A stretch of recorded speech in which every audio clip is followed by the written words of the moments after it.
Hi, ಇವತ್ತು ತುಂಬ ವಿಶೇಷವಾದ ರೆಸಿಪಿನ ಮಾಡೋಣ. ಹೇಗೆ ಅಂತೀರಾ? ಬನ್ನಿ.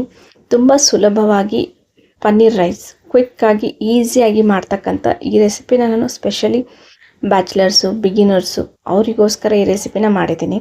ಸೊ ಮಕ್ಕಳಿಗೆ ಲಂಚ್ ಬಾಕ್ಸ್ ಮಾಡಬೇಕು, ಅವಾಗ ಏನು ಮಾಡೋದು ಅಂತ ಯೋಚನೆ ಮಾಡ್ತಾ ಇರ್ತೀವಲ್ಲ, ಈ ಲಂಚ್ ಬಾಕ್ಸಿಗೂ ಕೂಡ ಇದು ತುಂಬ ಈಸಿಯಾಗಿರುತ್ತೆ. ಹೇಗೆ ಅಂತೀರಾ? ಬನ್ನಿ ನೋಡೋಣ.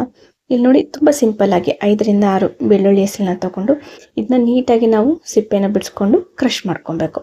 ಎಷ್ಟಾಗುತ್ತೋ ಅಷ್ಟು ಇದನ್ನು ಕ್ರಷ್ ಮಾಡ್ಕೊಳ್ಳಿ. ಇಲ್ಲಾಂದರೆ ಮಿಕ್ಸಿಗೆ ಹಾಕ್ಕೊಂಡು ಅದನ್ನು ಫೈನಾಗಿ ಇದು ಮಾಡಿದ್ರು ಪೇಸ್ಟ್ ಥರ ಮಾಡ್ಕೊಂಡ್ರು ಓಕೆ.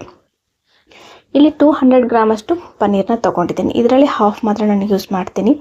ಪನ್ನೀರ್ ಹೇಗೆ ಮನೆಯಲ್ಲಿ ಮಾಡೋದು ಅಂತ ಡಿಸ್ಕ್ರಿಪ್ಷನ್ ಕೂಡ ಮೆನ್ಷನ್ ಮಾಡಿರ್ತೀನಿ. ಆ ವಿಡಿಯೋ ಕೂಡ ಪೋಸ್ಟ್ ಮಾಡಿದ್ದೀನಿ, ಅದನ್ನು ಕೂಡ ಚೆಕ್ ಮಾಡ್ಕೊಳ್ಳಿ. ಈ ಥರ ನೀಟಾಗಿ ಇದನ್ನು ಕ್ರಷ್ ಮಾಡ್ಕೊಳ್ಳೋದು. ಇಲ್ಲಿ ಒಂದು ಪ್ಯಾನ್ನ ಬಿಸಿ ಮಾಡೋಕ್ಕೆ ಇಟ್ಕೊಂಡಿದ್ದೀನಿ. ಹಾಗೆ 2 ಸ್ಪೂನು ಎಣ್ಣೆ ಹಾಕ್ಕೊಳ್ತಾ ಇದ್ದೀನಿ. ಎಣ್ಣೆ ಬಿಸಿ ಆಗ್ತಿದ್ದಂಗೆ ಬೆಳ್ಳುಳ್ಳಿ ಹಾಕ್ಕೊಳ್ಳೋಣ, ಕರಿಬೇವಿನ ಸೊಪ್ಪು ಹಾಕ್ಕೊಳ್ಳೋಣ, ಅದೇ ಥರ ಪನ್ನೀರನ್ನ ಹಾಕ್ಕೊಂಡ್ರೆ ಆಯಿತು. So half spoon pepper, 1 spoon red chilli powder, 1 spoon ಉಪ್ಪು, ಸ್ವಲ್ಪ ಕೊತ್ತಂಬರಿ ಸೊಪ್ಪು. ಇಷ್ಟಿದ್ರೆ ಈ ರೆಸಿಪಿ ನೋಡಿ ಸಿಂಪಲ್ಲಾಗಿ ಕ್ವಿಕ್ಕಾಗಿ ಆಗುತ್ತೆ. ಒಂದು ಹತ್ರ ಏನು ಮಾಡಿ ಅಂದರೆ ಕುಕ್ಕರ್ ಇಟ್ಬಿಟ್ಟು 1 ಗ್ಲಾಸ್, ಇಲ್ಲಿ ನಾನು ಜಸ್ಟ್ ಇಬ್ಬರಿಗೆ ಮಾತ್ರ ಮಾಡ್ತಾಯಿದ್ದೀನಿ ಈ ರೈಸು.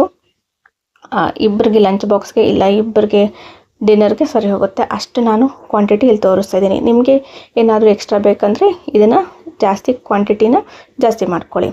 ಹಾಗೆ ಇಲ್ಲಿ ನೋಡಿ, ಅನ್ನ ಮಾಡಿಟ್ಕೊಂಡಿರ್ತೀವಲ್ಲ, ಆ ಅನ್ನನ ಈಗ ಹಾಕ್ಕೊಂಡು ಕಲಿಸ್ಕೊಂಡ್ರೆ ಆಯಿತು. ನೀಟಾಗಿ ಇಲ್ಲಿ ಮಿಕ್ಸ್ ಮಾಡ್ತಾ ಹೋಗಬೇಕು ನಿಧಾನಕ್ಕೆ. ಫ್ಲೇಮ್ನ ಆಫ್ ಮಾಡಬೇಡಿ, ಸಿಮ್ಮಲ್ಲೇ ಇಟ್ಕೊಳ್ಳಿ. ಅನ್ನೋದ್ರ ಜೊತೆನೇ ನೀಟಾಗಿ ಬಿಸಿ ಆಗ್ತಾ ಇರುತ್ತೆ. ಸೊ ಕ್ವಿಕ್ಕಾಗಿ ಇಲ್ಲ ಆಫೀಸ್ಗೆ ಹೋಗಿ ಬಂದಿರ್ತೀರ, ಟಯರ್ಡ್ ಆಗಿರುತ್ತೆ, ಸೊ ಅವಾಗ ಯಾವ ರೆಸಿಪಿ ಮಾಡೋದು ಅಂತ ಯೋಚನೆ ಮಾಡ್ತಾ ಇರ್ತೀರ.